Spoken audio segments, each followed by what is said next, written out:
Okay, right, we are live. Okay, welcome everybody. I'll go through the usual preamble in regards to housekeeping and such like.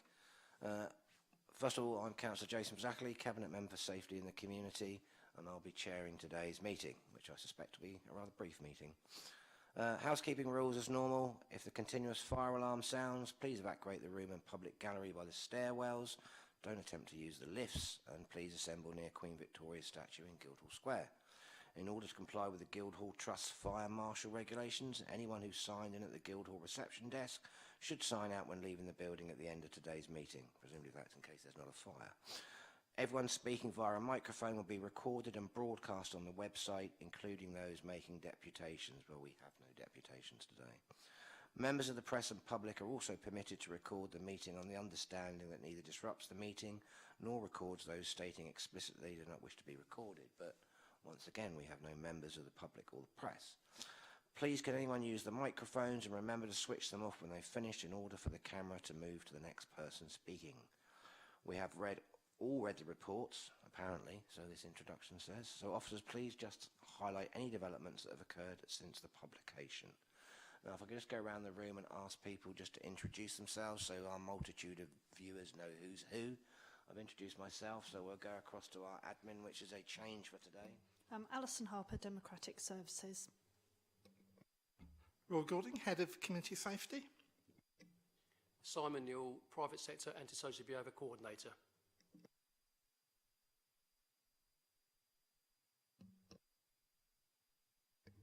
Councillor George Magic of the Paulsgrove Ward in Opposition. John Smith, Councillor, Eastern Craneswater. Okay, thank you very much. That's everybody who's introduced themselves. We are down to two opposition spokespersons now following changes within the Labour group nominations. If I can move to the first item on the agenda, that is apologies. And we have no apologies as far as I'm aware. Nope. Do we have any declarations of interest, colleagues? Nope, neither do I. So, third item on the agenda, which is white ribbon accreditation on pages 3 to 6 of the report, to be introduced by Caroline Hopper. Across to you, Caroline. Thank you. This is a noting paper. It's noted that the city leaders have made a pledge to end male violence against women. It's topical and timely to be taking this action. Within Portsmouth, domestic abuse continues to be the largest driver of violent crime, accounting for 44% of all assaults recorded by police. And nationally, violence against women and girls has now been acknowledged as a national threat. In taking this action, the Council will be seeking to develop an action plan which seeks to ensure that the drivers for violence against women are extinguished across all of our services through organisational cultural change and also by reviewing the way in which we deliver our services.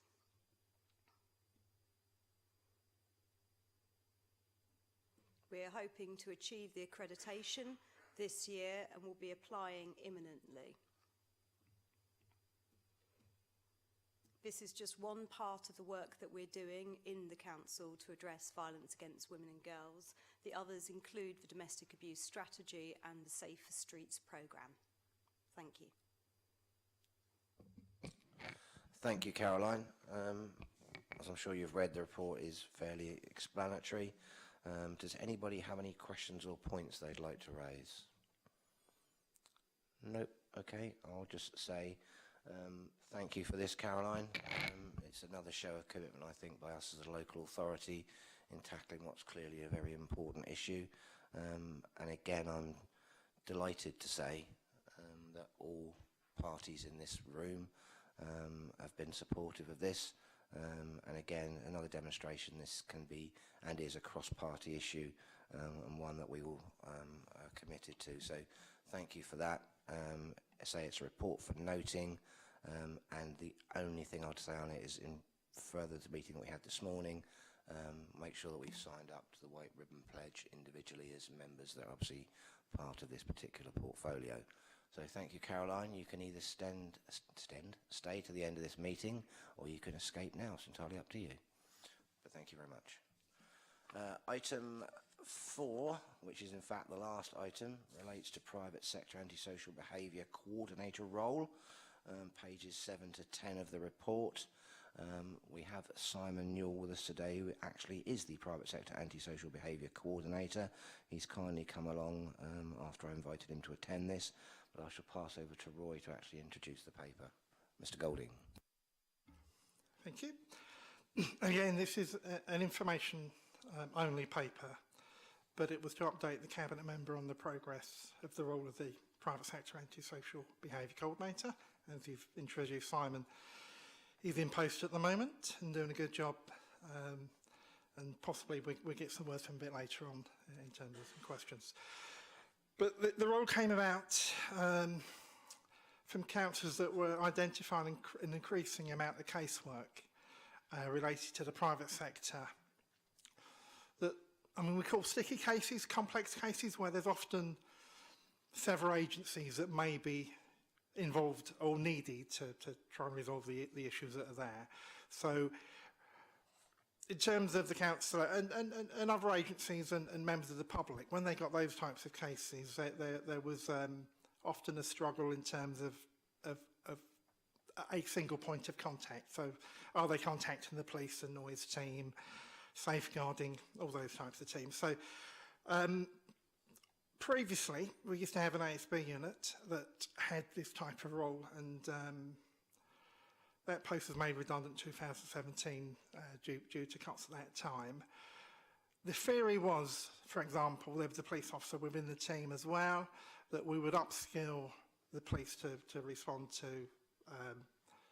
antisocial behaviour in the private sector, and they would be all upskilled rather than individual officers.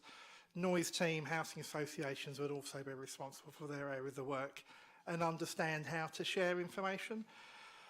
That was fine, but as the years progressed and further cuts, it did mean that it became more difficult, and some of those relationships were lost. And those that were suffering from antisocial behaviour were struggling again to get cases resolved or to find out who was responsible for their issues. So the good news was that in June we sort of slightly tweaked it, but we introduced the new role Simon's in, the private sector antisocial coordinator, and part of that role was to again go into making those contacts with the various points of contact for the other agencies, to pull together a joint response when tackling the issues that the public was suffering from. So from the 13th of June, Simon's been in post. Within that, a short space of time, I mean, the numbers on under 3.4, we've got 161 cases. It'll probably be at least 200 at this point that Simon would have dealt with. And some of those he would dealt with quite quickly, because it is often just a case of signposting to the appropriate agencies or understanding that there's work ongoing. Other cases that, say, the more complex ones, Simon will case manage, and he's chaired a number of multi-agency meetings, from the police to social housing landlords to safeguarding, adult safeguarding teams, children's safeguarding teams, just to get everyone together and then have this holistic approach to tackling the ASB. What the danger was, either cases weren't being dealt with, is the worst case scenario, or even if they were, sometimes partners were either duplicating or conflicting with each other's work. So this post, by bringing it all together, it was able to then get on the table all the various issues, all the different partners' responsibilities and roles, and agree an action plan moving forward. I must admit, I used to do a lot of that. It's taken that work from me, so it's been a bit of a godsend there. But also, I think social housing landlords are recognising the positivity of that role as well. So we've got a number of housing associations, I think, that are approaching Simon direct. And there was Abbury yesterday, as an example, where they were struggling with one of their cases. And Simon, within a short space of time, the same day we got the inquiry, has made some good progress, and a meeting's been undertaken. So that's one example. In addition to that, there's the committee task and coordinating group.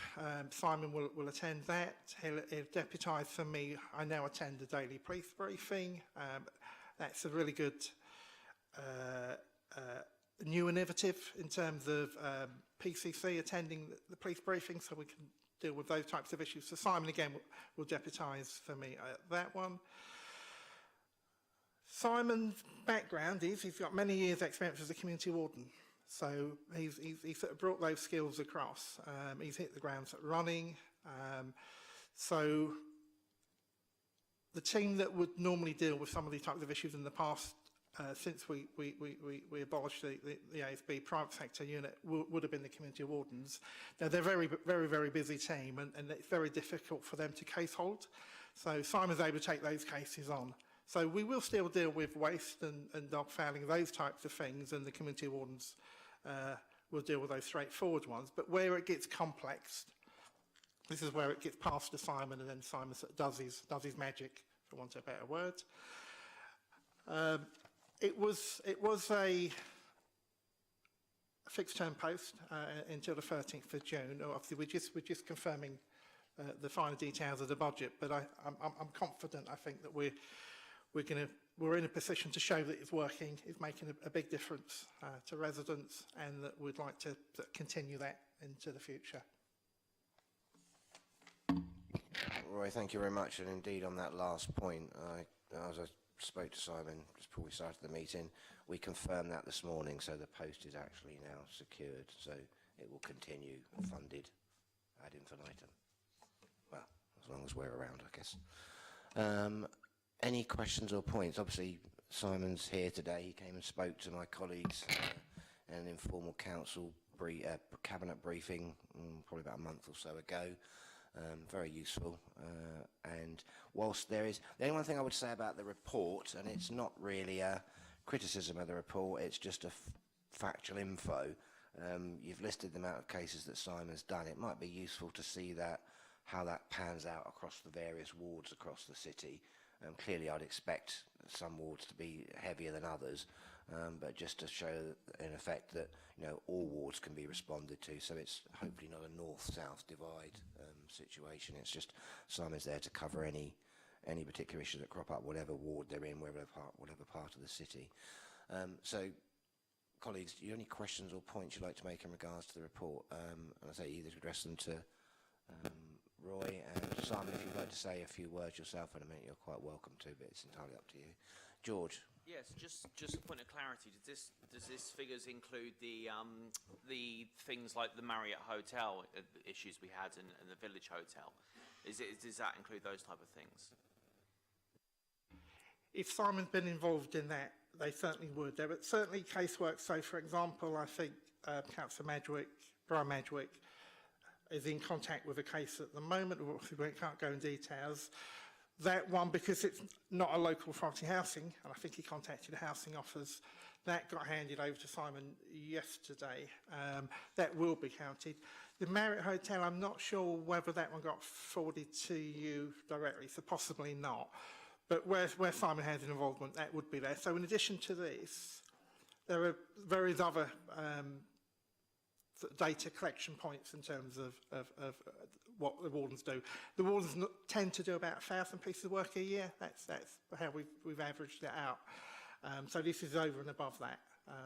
But yeah, any councillor inquiries, a non-local authority would certainly fall for Simon, and we definitely break down the ward figures. We can also break down where the referrals come from. So councillors are one of the main referrers along with members of the public and housing associations. I don't know if Simon wanted to... I think... Sorry, George. I was going to say, I think a breakdown would be really useful as well, and to see the source of information. Maybe not obviously name councillors personally, but yeah, know whether it's a councillor or a resident associated one. And just literally out of interest, what's dog patrol? What's that as in relation to antisocial behaviour? So we get various patrols to do within the city. Sometimes it'll be related to dog fouling or an issue on a PSPO with a dog off being in, say, a cemetery. So if a member of the public comes forward and says that we're having issues with dog fouling or a dog off the lead in the cemetery and so on and so forth, we will then instigate some form of patrolling in that particular location to minimise the issues and educate, and if you have to, enforce as well. What I would say on that one then, so normally that would fall under the community ordinance, but this one then, I think in the past we've done community protection notices in terms of a more persistent dog behaviour issue, so it wasn't just that Simon dealing with a dog foul or a dog off a lead. There would have been an additional need, I think, for Simon's expertise on that one, over and above just the potential of educating or issuing a fixed penalty notice. Okay. John? I agree with you, Chair, and what Councillor Madrick's just said about the ward breakdown figures would be really, really useful. The question I just have is, with regard to, I see that the antisocial behaviour other is the biggest at 107, and it's teased out as youth nuisance. Is that because you're classifying youth antisocial separately, or is that a separate heading on its own for a reason? What's the difference between youth nuisance and antisocial behaviour? Yeah, I don't really want to comment on that, Simon, but it is a bit clunky in terms of the way, because we've got to record it against certain categories, so it helps us in terms of looking at our demand and the types of responses that we do. So there are sort of in addition to all these categories, there would be a little description as to what we would include in that. In terms of the Simon probably the best place to maybe talk about what the 14 youth nuisance ones, why that would be different to the 107 ASB other. As the role is evolving all the time, like Roy said, we are looking at trying to create specific definitions of antisocial behaviour. Some of the jobs would have come from maybe a housing association. It would have been specifically related to young people causing antisocial behaviour, so I have a specific definition for that particular style. That then allows me then to open up avenues to other agencies, such as play services, youth clubs and so on and so forth, around getting identifications and then creating a route in where we can sort of implement some education or some other work with those particular individuals. At the moment, yes, it's one group within a large bracket, but as the role evolves, we can become more specific around what we do need to use as antisocial behaviour other. So under antisocial behaviour or other, there's no youth in that. They're all put under, for the 14 cases are the 14 cases. There's nothing in the other. No, that's the specific cases. But under the other, there could be other underlying issues related to young people. It could have been drug related, could have been other issues as well. But at that particular time, the case was deemed to be youth nuisance. All right, there are no further comments or questions. I don't think there's anything else we can add. Simon, did you want to add anything in regards to your post? Or? From myself, it's basically to say thank you, Councillor Zackley, and obviously the members for putting your faith in myself and in this role, and I will do what I can to my best abilities. Thank you. Thank you very much. I mean, I think it was useful. I mean, I think the administration felt, and I'm sure other administrations would probably have felt the same thing as well, and that it was useful to have a specific point of contact, an identified officer that we could go to. And this is Simon's first year, but I'm sure as he establishes himself further in the post, members will become more familiar with who they can go to directly if they don't already know now.